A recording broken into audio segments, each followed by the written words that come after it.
Thank you all for joining us. This roundtable session features a conversation between archivists and historians on Chicago's Black archives. This session is co-sponsored by the 2021 OAH Annual Meetings Local Resource Committee and the Black Metropolis Research Consortium. I'm Marcia Walker-McWilliams, Executive Director of the Black Metropolis Research Consortium, or BMRC. The BMRC is a Chicago-based membership association that aids in expanding broad access to its members' holdings of materials that document African American and African diasporic history, politics, and culture, with a specific focus on materials relating to Chicago. Our members include universities, libraries, museums, community, arts-based, and government archives. It is the mission of the BMRC to connect all who seek to document, share, understand, and preserve Black experiences. I will serve as moderator for today's session, and participating in this session are Melanie Chambliss, Raquel Flores-Clemons, Skyla Hearn, Theodore Foster, and Elizabeth Todd-Breland. I'll take a few moments to share their impressive bios with you. Melanie Chambliss is an assistant professor in the Humanities, History, and Social Sciences Department at Columbia College, Chicago. She teaches courses on 19th and 20th century African American history and culture and archival studies. Melanie is currently working on her in-progress manuscript, Saving the Race, Black Archives, Black Liberation, and the Remaking of Modernity.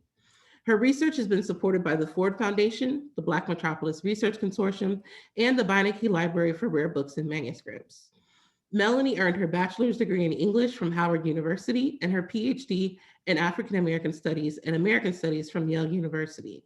Melanie also recently completed a postdoctoral fellowship at Northwestern University. Raquel Flores-Clemons is the University Archivist and Director of Archives, Records, and Access at Chicago State University. An advocate for equity and access, she maintains a deep commitment to capturing historical narratives of communities of color and engages hip hop as a method of archival praxis.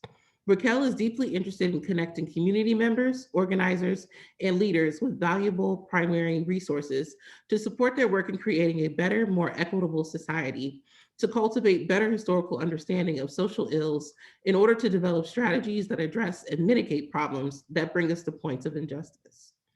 Raquel received her Master of Library and Information Science with Special Collections certification from the iSchool at the University of Illinois at Urbana-Champaign, and her Bachelor's in Liberal Arts and Sciences with a concentration in art history from the University of Illinois at Urbana-Champaign.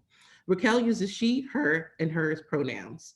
And I want to go back and just correct Raquel's title, which is the University Archivist and Director of Archives, Records Management, and Special Collections at Chicago State University. Theodore Foster is an assistant professor of African American history at the University of Louisiana, Lafayette. Theodore teaches courses on Black history, Black women's history, civil rights memory, and archives and Blackness. Theodore is a current BMRC fellow whose research project is titled Projecting Archives, the Politics of Black Chicago History, Memory, and Civil Rights. Theodore earned a bachelor's degree in African American Studies from the University of Alabama at Birmingham, a master's degree in African American Studies from Ohio State University, and a PhD in African American Studies from Northwestern University. Skyla Hearn is the inaugural manager of archives, leading the new Cook County Historic Archives and Records Office to establish an archive center. Previously, she established the Archive Center and Drs. Charles V. and Donna C. Hamilton Institute for Research and Civic Involvement at the DuSable Museum of African American History. Skyla has over a decade of archival management, instruction, and leadership experience as an archivist, special collections librarian, and adjunct assistant professor. She is also co-founder of the Blackivist Collective, executive board member of the Shorefront Legacy Center, an advisor for the National Public Housing Museum Oral History Corps, and the Obsidian Collection. Skyla has a BA in Communications and Media Arts, specializations in photography, cinematography, and Black American Studies, and an MS in Library and Information Science with a certificate in Special Collections from the University of Illinois at Urbana-Champaign. And finally, Elizabeth Todd-Breland is the author of A Political Education, Black Politics and Education Reform in Chicago since the 1960s. She is an associate professor of history at the University of Illinois at Chicago. Her research and teaching focus on US urban history, African American history, and the history of education. She also organizes professional development workshops and develops curricula on African American history, urban education, and racial justice. Thank you all for being here, and I'm so excited to get into our discussion. I know it is going to be great. So let's get started.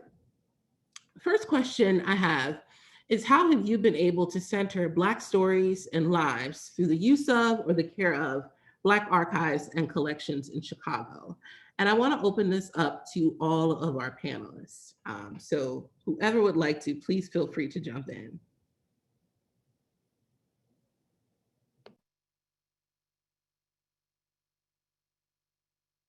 I was going to defer to our archivists to kick our conversation off, if that's okay.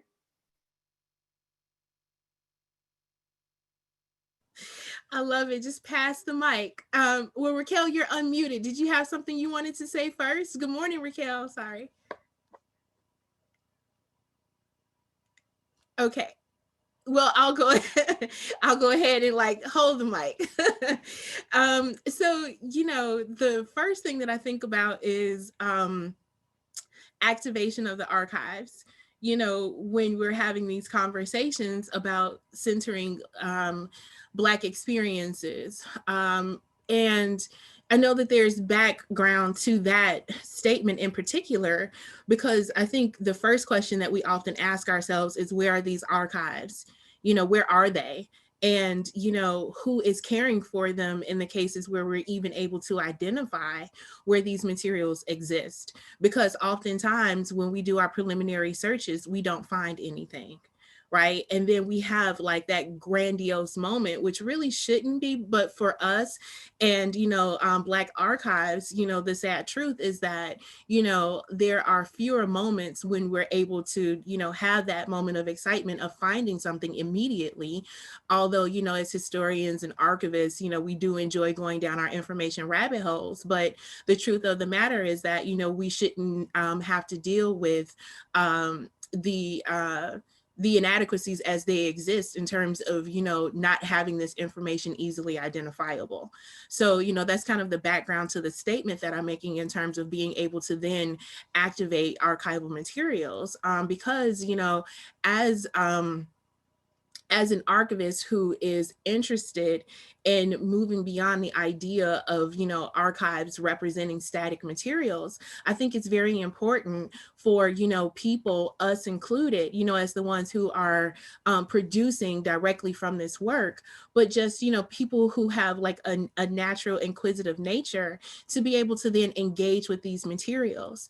And so, you know, even at the level of just like, you know, the basic entryway of engagement with the materials, they're activating these materials. They're able to then touch them, you know, and to gain a different understanding, maybe from what it was that they initially thought of when entering the archive space, whatever that space is. And what we're learning and what we're developing too as more contemporary archivists, is that these archival spaces are opening up. So they aren't just represented in academic institutions or other types of, in a sense, I would guess to say formally structured institutions whereby, you know, we have to adhere to these age-old policies in which, you know, we only have like a linear understanding as well as a linear interaction with materials. And so just to pull it in with a concrete example, and then plus I don't want to hold the floor too long.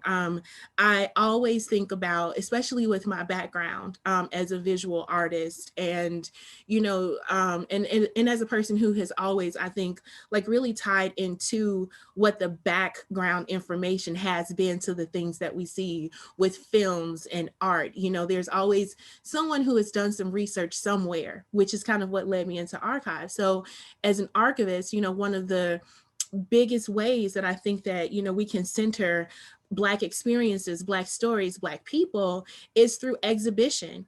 Because, you know, in exhibition, we can ignite all of our senses, except maybe of taste, because we don't want to intermingle food with the precious assets. But, you know, I think about exhibitions and I think about unfurlings, or AKA show and tells, you know, where you are inviting, or we are inviting the voice of, the public, I would like to say, or, lay people, as well as engaging with other professionals in terms of ascribing a meaning to archival material. So I think, and of course, with publications, these are all things that, we have contributed to. But again, I think, like, for me, centering voices through exhibition that's key. And I'll mute myself now.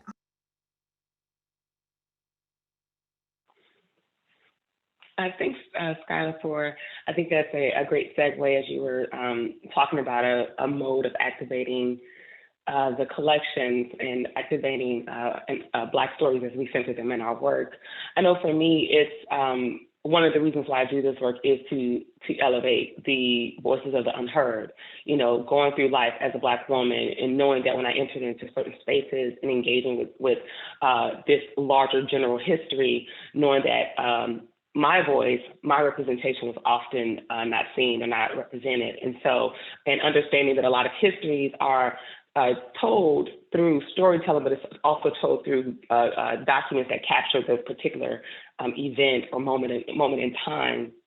And knowing that if someone who's writing a history or engaged in the history, they do this through an object, a photograph, an artifact, and if the artifact doesn't represent Black people or all voices that are involved with that moment in time, that means that it is not that it doesn't necessarily exist, but it may not have been collected, it may not have been captured, and it may not have been deemed, quote unquote, valuable enough to enter into these then academic spaces or these spaces where researchers or historians or what have you are engaging in to write these histories. And so I bring that element into the work at Chicago State in my role as University Archivist. At Chicago State, it's a very, unique institution in the sense that it is a predominantly Black institution, but it wasn't always so. And so for most of its 150 some odd years history, it was a predominantly white institution. And so knowing that going in and realizing that the university itself is just really engaging with that history and elevating it more in terms of the Black presence in that history is really kind of a new phenomenon in the history of the institution. That's something that you're just seeing in the more recent years, like really within the last decade or so. And so in my work, I'm very intentional about making sure that those that are represented in the larger body of that particular institution know about that, know that their voices and that their work is very much a part of the building of this institution and providing a space for the community to engage and to learn and to build within itself. And so one way that and again, thinking about voices of the unheard, one way that I center Black narratives in the work that I do at Chicago State, and I'm thinking in particular that work, but I do it in other regards, because I'm a co-Blacktivist with Skyla. But at Chicago State particularly, I activate the archives by public programming. A lot of my work at Chicago State has been not only, documenting and providing access to these histories, but providing access through engaging the community with the archives, with the stories that are represented there, and drawing out those voices that and those narratives that are not often heard. And you would be surprised at how people are assigned to some of the histories that are there, and how much of their own community histories are within this space, and how much that then motivates them to look back within themselves and their own personal history, their own neighborhood histories, to then learn more and then want to continue to build on that narrative, to find out, okay, if this happened here, or if this story is represented here and it represents my neighborhood, what else does that mean? How did my family fit into that space? And it's interesting because when and it's not even just about the particular narrative, but they're making the connection between the larger history, the larger narrative within our communities, within the city. and really just laying claim to, you know, and just affirming the worth of our existence and of our histories and our stories in the larger context of like sharing and telling, you know, of relevant historical events. So yeah, I think that answered the question. I think I can add to also what Raquel and Skyla have said, just in terms of like my work that's on Black archives, but also just thinking about like what has been my own relationship to like the material in Chicago. And I think thinking as broadly as possible about what archives are, how people use them, why they matter is definitely a way of helping to center more Black voices, because it's not just the using of static material, as Skyla said, you know, it's also the way in which you engage the public and the way in which the public can also help to build up material once they see that they are themselves, their voices can be reflected within that material, and that precedent has already historically been set. And even thinking of the different reasons why people use it, like Skyla talking about like the artists who come, the scholars who come, students who come, you know, teachers, parents, like all of those things, like when so many different people can see their own individual connection to the archive, I definitely think that that will help to center more Black voices, because it won't feel so distant, because there are so many different touch points within these collections themselves.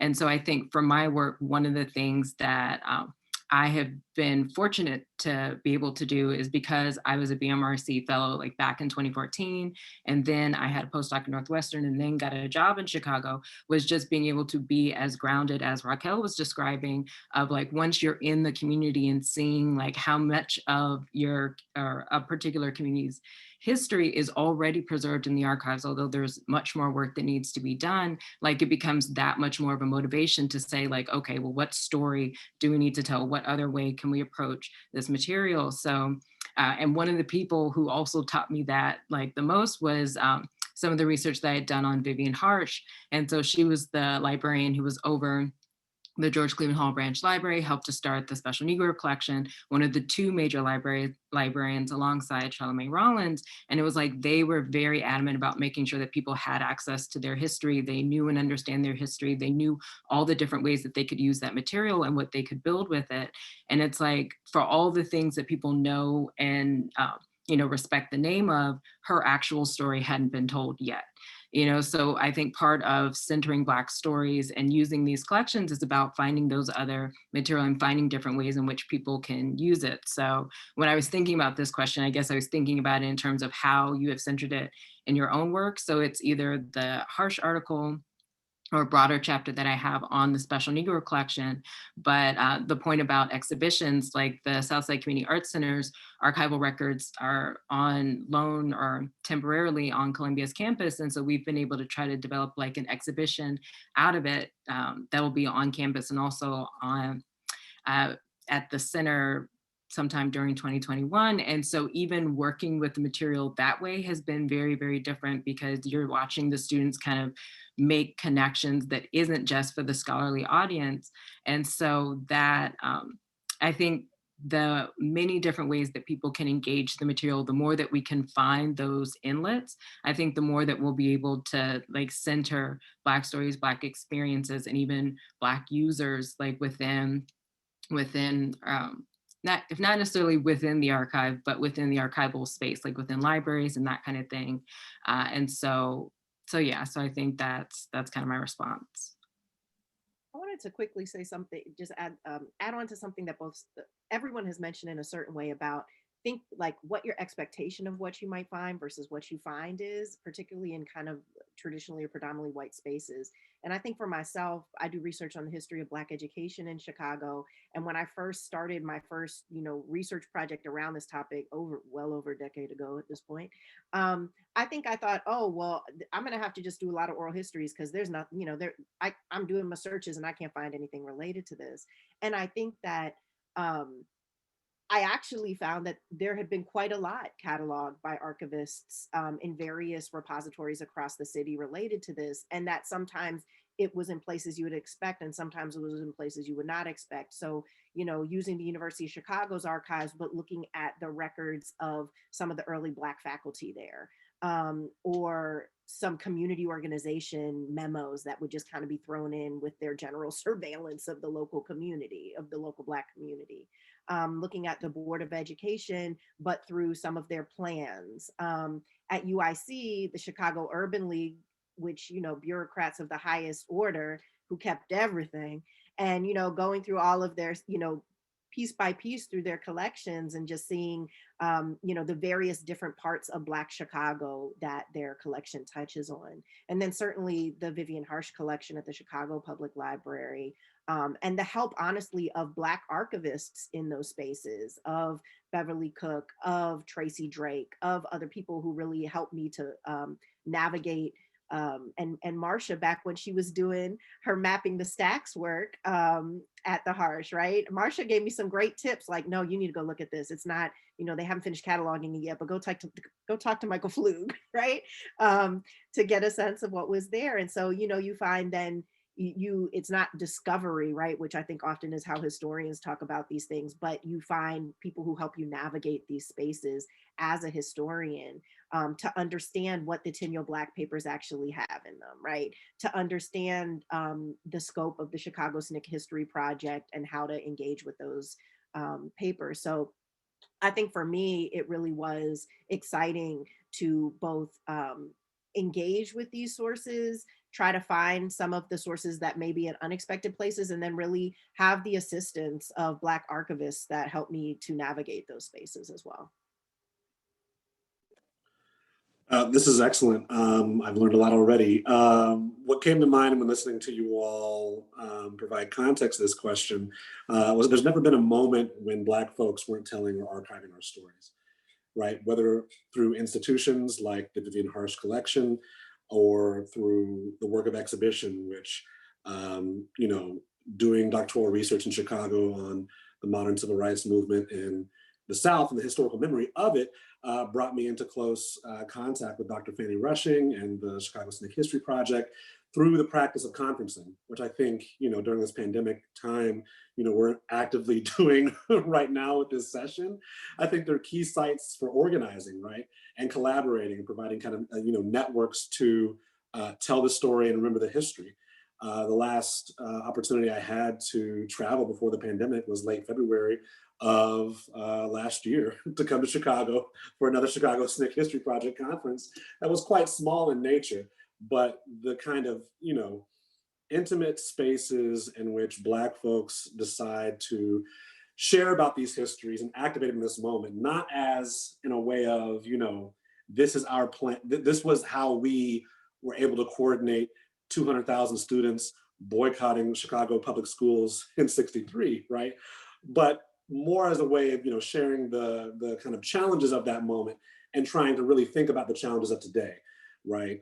So, you know, when I think about centering Chicago, I think about '63 and the ways in which, you know, Birmingham comes to mind as an iconic moment when thinking about the civil rights movement because of these images of fire hoses used on children and dogs, right? But there's so much more than just that one moment that gets left out when we focus on these spectacular events. So even the, you know, spectacular nature of the, you know, 200,000 students, you know, boycotting CPS because of the racist segregation going on in Chicago through Superintendent Willis, you know, that was but a moment in a much broader development of networking that has yet to stop, right? Like there's a kind of continuum that I feel being in Chicago, to Melanie's point, provides space for that kind of grounding for your research, for your activism, for your commitment to telling stories and not just in one location, right? People come from all over the world to Chicago, not just because of the archives, right? But sometimes the archives leap out at them, and that certainly was the case for me through the Chicago SNCC History Project. Great, thank you so much. This conversation is so rich, and there's definitely a lot of parallels across what you all are saying in terms of how to activate collections, but also how to keep an open mind in terms of thinking about where collections actually exist and where you might find the information that you need in order to be able to, you know, provide in some ways, new narratives or expanded narratives of Black experiences, especially in Chicago. So which narratives of Black Chicago do you think are well known versus which, still are not fully explored? Where should researchers be devoting their attention when thinking about, providing new scholarship on Black Chicago? I think one place, well, a couple just quick thoughts. One is I think there's a lot more history of the West Side to be done, the Black West Side generally. I think there's lots of histories and stories of Black women in Chicago still to be told. And I think, and this is kind of touching on something again that other folks have said about where these things are. And I mentioned oral history earlier, and I did conduct quite a bit of oral history in my own research. But one of the things that often happen in those conversations is, you'd be talking to someone for a while, or someone who you've had multiple interviews with, and then they'll be like, I have some folders upstairs. Do you want to? And I'm like, yes, I want to see what you got in your folders, right? And so I think that increasingly I keep coming back to like being so concerned about what's happening to all those stories, all that material that's in people's private homes, that's in people's storage boxes and containers and under their beds and in a basement that might be damp. And what that means for the future stories of Black Chicago that are still yet to be told, in how we encourage folks to think about other ways to share that, whether that is through sort of established traditional institutions or other means, but ways to make sure that those stories don't get lost.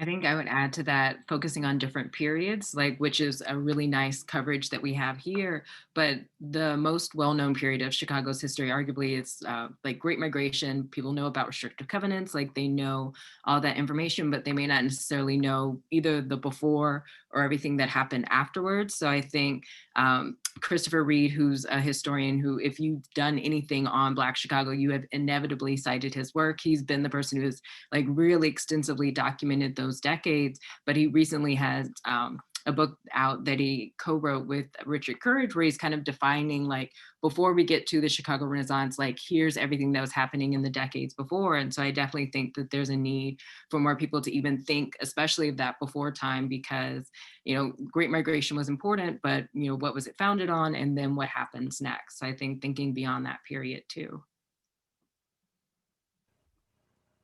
I agree with all of that. And, when I was thinking through this question, it's really hard to say, for me, it's very hard to just pinpoint a particular thing, because, I'm kind of specific, just like with my example earlier, I'm centering, activation, exhibition,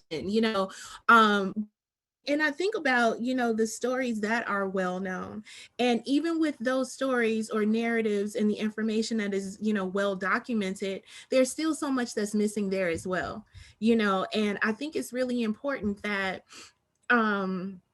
we're able to pull out those elements, which in a lot of cases appear as legend, and to, further develop that information. And as Elizabeth was saying, oftentimes when we are led to a space by, one reason or another, we're looking for something that's very specific, but then it leads us to something else. And then I think that is a part of our charge, which is to continue on through whatever path it is that, we've been placed on, and to document that experience ourselves along the way. Because as Raquel was saying, that a lot of the times when we're doing this outreach and we're engaging in this activation, we find out how many more overlapping stories there are.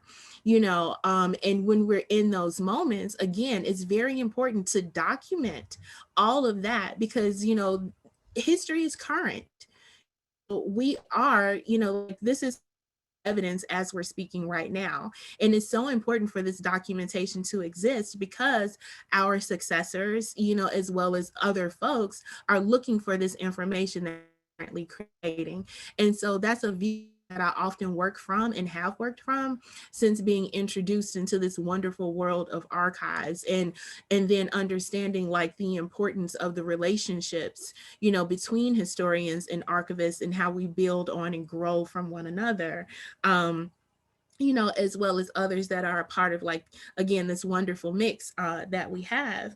And, you know, just going back to, again, you know, being able to pull out those nuggets and like further develop them, and talking about stories that are not as well known, even if, and I say this, you know, in terms of like my formal training as an archivist, even in those cases when we are not able to, and here's the language, acquire collections for our institutions, then there's that part where I take off that hat and the community hat goes on, and I say, well, you know, I fully understand that this is not the place for your collections because, well, you thoroughly explained to me why. And they are in the community, which I feel, right, we're all a part of like this larger community, of course, but the very specific regional community where those materials have been created directly serve that community, and that is where they should stay, and I stand behind that. But then, you know, moving back into the institutional, honestly, I don't think I ever take off a hat, I just wear them all. But, you know, there's a way of fusing those relationships whereby these stories are able to like cross-populate and be told in all of these areas. And so I think that it is the work of, you know, folks who represent institutions to work with communities as well and say, you know, with care, right, with radical empathy and care and building in that framework that, you know, we are here for you, we understand this is not the place, you know, for your collections. And we do agree that, you know, they do need to remain where they are. But can we work in unison where there's documentation that represents what these narratives are in this community for the, you know, like within this institution? And again, from a framework of care, whereby everyone is then able to benefit from what these contributions have been, because then we are increasing the historical narrative.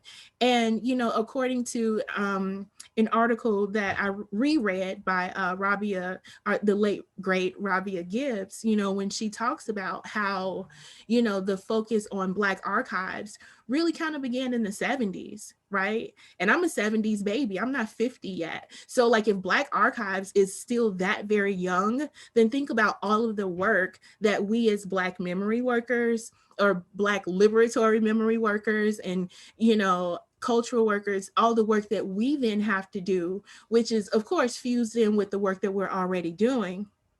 And I think the best way, again, to do that is through fostering these very genuine and reciprocal collaborations with communities to support them as, you know, they're highlighting, you know, their own stories, and to support them in the amplification of, you know, Black narratives. Yeah, I just really think that it's also relatively new, but the way to strengthen and grow that is through the documentation process. And, you know, again, the cross sharing, like that's how we will strengthen our record, you know.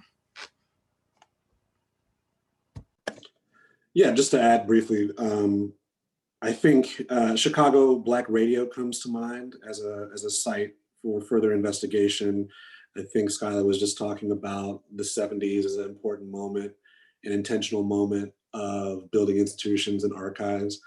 And I think of Wally Sadiq, who had a radio show throughout the 60s and 70s on WVON, and the Chicago Sneak History Project has been very intent on you know, sharing those archives, donating them to the Harsh collection so that they can be digitized, which is a whole process in and of itself. But what it made me think about again was this moment in the 1970s when Black folk were hosting their own radio shows and discussing the topics of that day, which are so prescient for now, right? So Black Chicago Radio, and I would just, you know, add to Elizabeth's point about Black women's history and histories of the West Side. My uncle has been living off Cicero and Polk since the late 60s. And, you know, there's a whole history of the West Side that remains not fully textured that, I hope to think through in future research too. Yeah, I actually don't have too much to add. I agree with all the points that were made. And as a native, as a native West Sider, yes, absolutely the West Side. That I'm always, waving the baton for the West Side because, and that's something we really need to really tackle, mainly because it also speaks to classism that exists in the history and what histories get told. The history of Black Chicago is very South Side centric, and there's a bit of class wars within that narrative as well. And so I think that that's something that, as everyone has already indicated, it really needs to be addressed and told more. There's a wonderful and rich history of the West Side that is yet to be told, but it lives in the mind, in the memory of people who are still on the West Side, but just and really don't know or realize how important their narratives are. I was fortunate enough when BMRC partnered with the Smithsonian in 2019 for the community curation program. I helped coordinate a lot of the events that we did do on the West Side, and we did a community focused oral history at the Marillac House, and we were able to capture some narratives there. And even within the histories that we are familiar with, there were these intricate details that came to bear in that discussion. How one particular person who had lived on the West Side for several years, he was in his 80s at that point, where he talked about how the National Guards were on the West Side during the riots before anything really broke out, and how they felt like they were treated like criminals from jump, how that actually agitated some of the things and happenings that were happening at the time. And so, those are the things that we know if you are engaged in the community, if you are of the community, but you don't see that really, dealt with in the written narrative about that time. So, yes, I'm here for more West Side stories to be told. Great, thank you so much. I want to shift a little bit and ask our historians, Elizabeth, Melanie, and Theodore, what are some of the challenges historians face in centering Black stories and lives within the Academy?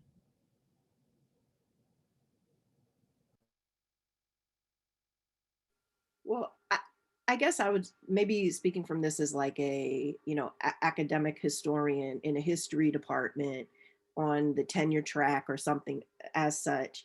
I think there continues to be a tension between meeting the professional requirements of your institution while also addressing what I would describe as a personal and professional commitment to Black studies. Black studies understood as being forged out of struggle and having a imperative to speak to the needs of, to work with, and to serve Black communities. And if you are in an institution that does not share those commitments, there can be a tension there. But I think it's an important one for us and I'd say particularly as Black academics, to resolve for ourselves. And so for me, that's meant, publishing and presenting in multiple mediums to different audiences intentionally. I value my job and the way it allows me to pay my bills. So I'm also meeting the, requirements of my job. But I think that if that other part of the not meeting the imperative of Black studies, if that wasn't there, I don't see how I could continue in this space.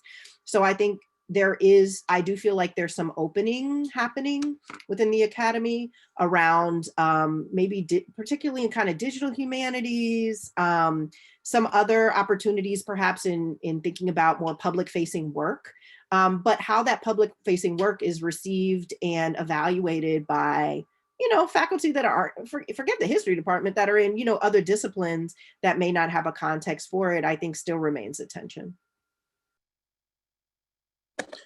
Yeah, that's helpful, Elizabeth. I think, I go back to this conference I attended in Chicago last February titled, "Who Will Educate Our Communities and for What?" Right? I think that's a real Black studies kind of question about the purpose of our work as researchers, as scholars, as educators. I'm often torn between the tension of, telling stories that unsettle our commitment to narratives of diversity, equity, inclusion, those that speak to Black liberation, right? So during Black History Month, there are all kinds of exceptional stories of exceptional Black people who did exceptional things, often not rooted in the everyday, right? Realities of Black folk, the kind of quotidian ways in which we survive. We put food on the table, and Black women care for everyone and everything, and yet their labor is not represented in that story. So, for me, it's centering Black women's narratives and histories because I think it helps us, as well as Black histories of LGBTQIA folks, unsettle the ways in which Black history has come to be celebrated. I think we should celebrate Black history and then in its diversities, right? But it is diversities that speak to the narratives we need to get free, right? Not the narratives that tend to limit our horizons of possibility. The narratives that motivate me about Black Chicago, that,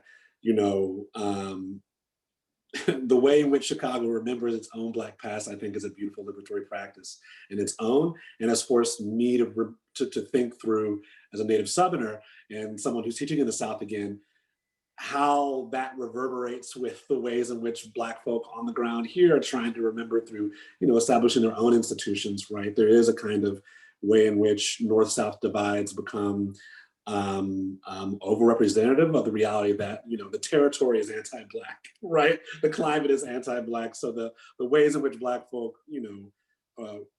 remember the past, and ways in which historians, seek to collaborate with them, I think, is where I try to find purpose in my work as a historian, given these kind of institutional, as well as dominant kind of framings of what it means to do Black history, right? I think the Black can be a much more a critical perspective if we let it.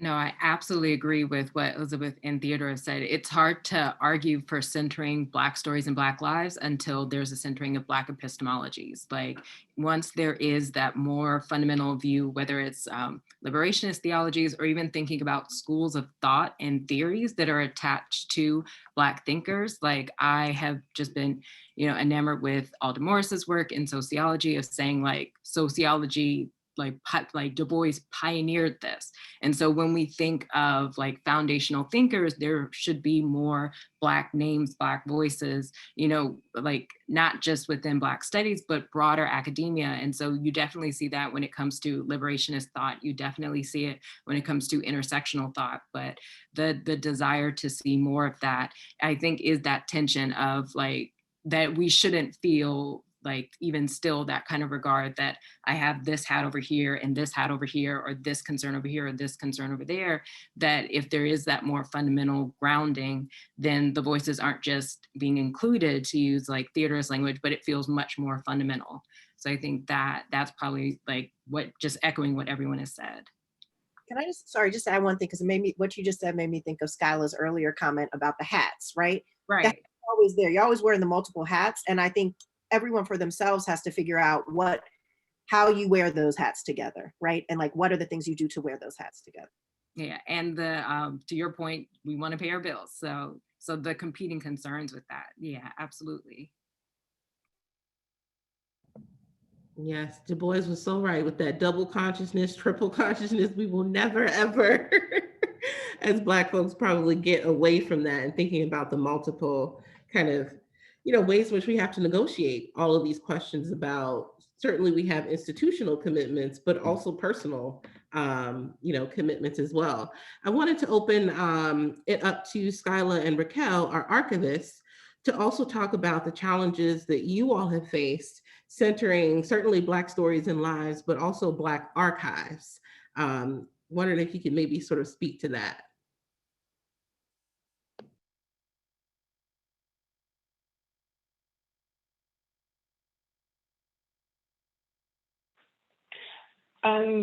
Yeah, some of the challenges that I feel that I faced in centering Black archives is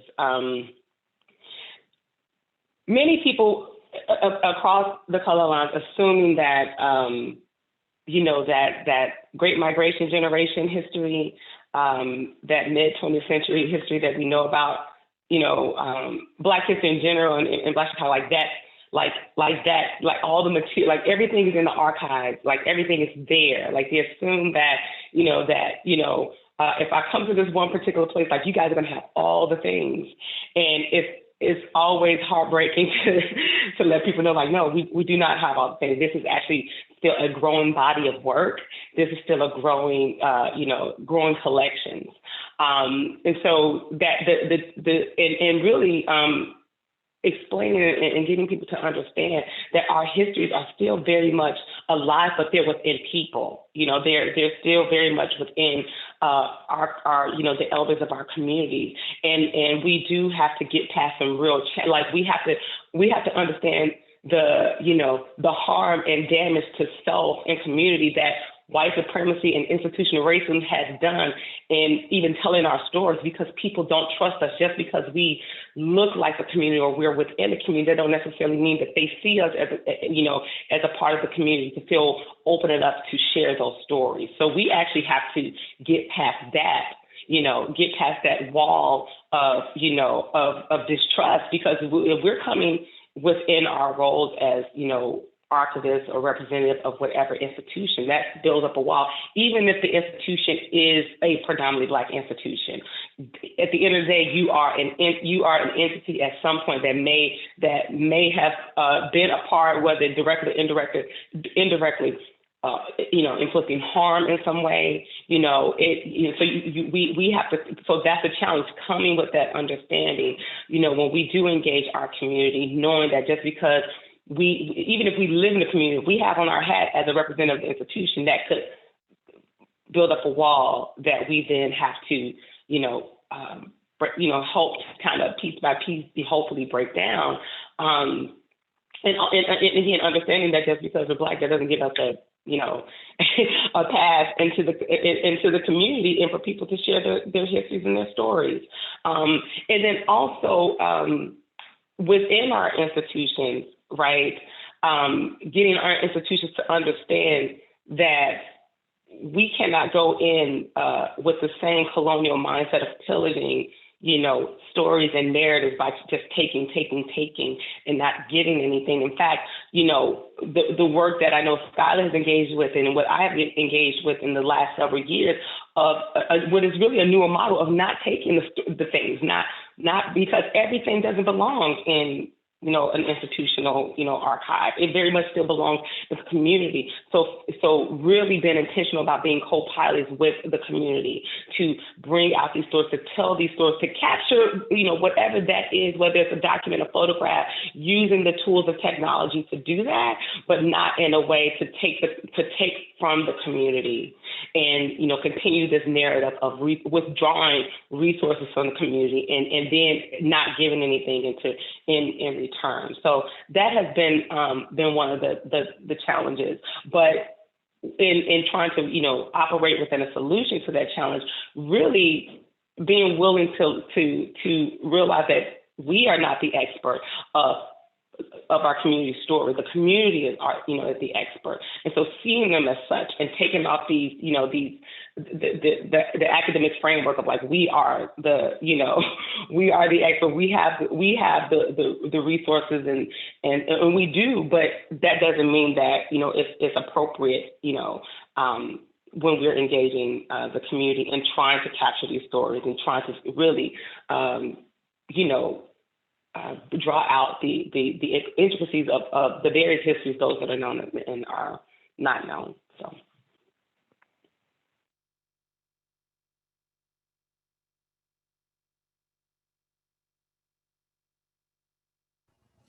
My apologies for that. I'm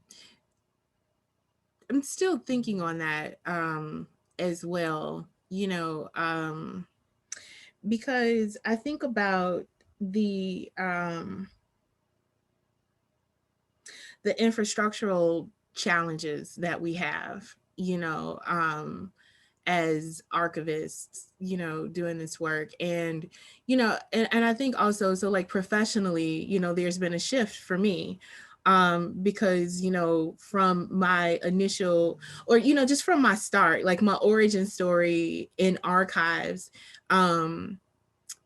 has been, you know, always centered on the Black experience, you know, and, you know, dare I say, with pride, that my whole life, you know, has, you know, been centered on Blackness, you know, from the perspective, like from a very political perspective as well as cultural, right? Like Blackness is a very strong part of my identity. So I was fortunate to be able, you know, to have like this foundation that is very much so a part of my fiber, my being. And, you know, that has been with me my whole entire life from, you know, from birth through all the, you know, foundational education and all of that. And so, you know, like in that regard, myself is very much so centered in my work. And, you know, up until in terms of like institutional, you know, work in you know, representing institutions, I've been fortunate for that to be able to be a part of the framework from which I've been able to, you know, like work on this trajectory as, you know, an African-American archivist, because, you know, I'll tell people it's not by happenstance that I'm Black and an archivist, right? Like I'm a Black archivist and this is what you're getting. And this is what that means, you know? And so now, you know, it isn't necessarily a switch. In a sense, I feel like it's an enhancement that, you know, now this cultural work that I'm still able to continue to do is like, you know, in a different, I guess, arena, because, you know, now I work for the government, but, you know, in that I'm still a public servant. Right. And in that, you know, is still the importance of focusing on the people's record, right? Focusing on an understanding of how the people developed, you know, and so it provides like this broader reach then to include all of the people, but a focus, of course, on the people who we know have been like non-existent or least represented within these records. And so then here we have it again, where, you know, the challenge may not be in this particular case dealing with, you know, those aspects of working at a smaller institution or smaller institutions in terms of like, you know, the lack of infrastructural support, but then the challenge is, you know, including those voices and, you know, like these other types of institutions where, again, like what Raquel was just mentioning, you know, some groups may not want to be represented in those spaces. And then so, you know, like in my role, I really have to do the due diligence of, you know, explaining the importance of having, you know, the voices, the unsung voices, as we say, you know, who are not there, right? And that, you know, this is trust building. This is, you know, an amplification of our voices. And, you know, and in that regard, we are all connected because all of our stories build upon, you know, one another's. And, you know, just really getting across like how important that is for us, like as a people, right? Because we are in that moment where, you know, we are forcing the hand at transparency. You know, we are forcing the hand at accountability. And in that, you know, we're all feeling this moment where, you know, like Theo just said, this is a great time to be a Black man, a professor, you know, or just a great time to be Black, you know, a great time to be BIPOC, LGBTQIA+, because our voices collectively are being heard. And we know that, I mean, we've always been heard, but our voices are being listened to. And then also in terms of like strength building, you know, we're this coalition of people who are doing this together. And within that, you know, because of our collective brilliance, again, going back to that documentation, you know, the importance of that, we're building this historical record or these records as we're working and moving forward. So, you know, I think that, you know, in that, it feels good, it feels positive, but also it still represents like the complexity of doing that work represents the challenges by which or at which we're able to, like effectively do the work alongside, adhering to, working at institutions. But again, there's that other part where we're able to address these things outside of our institutions with working in communities. And I think that all of us are able to effectively do that because we very strongly centered ourselves within our work. And identity is a very important and strong aspect in how we're able to lead and be effective in this work. Wow, we could go on for hours talking about this, but I want to be cognizant of our time and certainly respectful of you all's time since you are very, very busy people. But I do want to just open it up for any, kind of final comments related to Black Chicago, the history archives, or the ways in which historians and archivists can work together. If there are any final comments to sort of wrap up our session, please feel free to weigh in. I just wanted to say, like, I just want to say in my own historical work, I am deeply indebted to the work of archivists and the collections that they've cataloged and curated here in Chicago. Our work as historians would be impossible without archivists and archives. And their work then allows us as historians to teach the things we teach, to craft the narratives that we craft, to attempt to shape academic and popular ideas about the past. And that feels like it's a gift to us that we're able to do that. And I think to that end, as a historian, I try to seek out ways to support Black archives and Black archivists. So for me, that's looked like volunteering to be on the board of the Vivian Harsh Society. It's meant taking opportunities when I can to work with and learn from Black archivists like the Blackivists here who are so inspiring and I've learned so much from. And so I guess just to encourage us as historians to have more conversations with archivists and to learn from them because they have so much to teach us.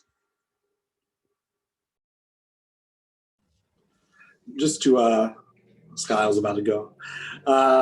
Just to add, what comes to mind is that there's, a beautiful kind of Black ecosystem between and among archivists and historians, but also artists, librarians, libraries that are all intersecting to do this kind of storytelling work.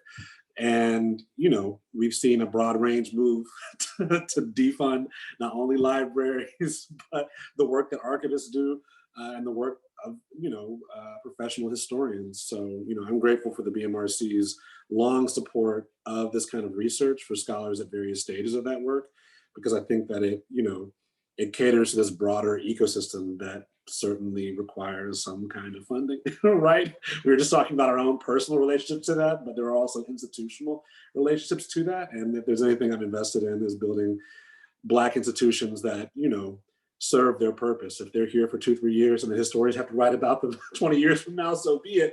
But, there is a time and place for this kind of work, but the ecosystem, I think, continues. So, I'm grateful for this panel's discussion toward that end.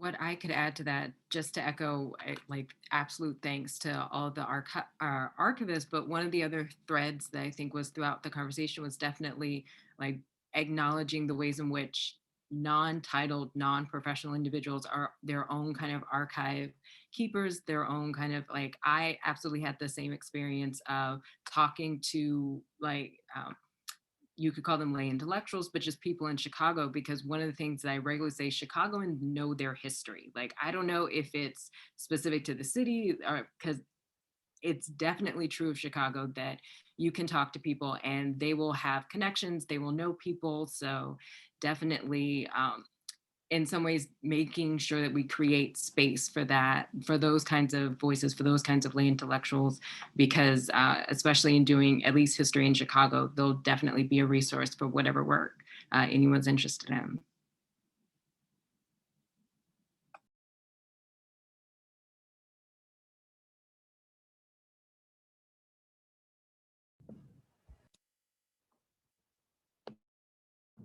Please go ahead, Skyla. I was just wanting to see if there were any other comments.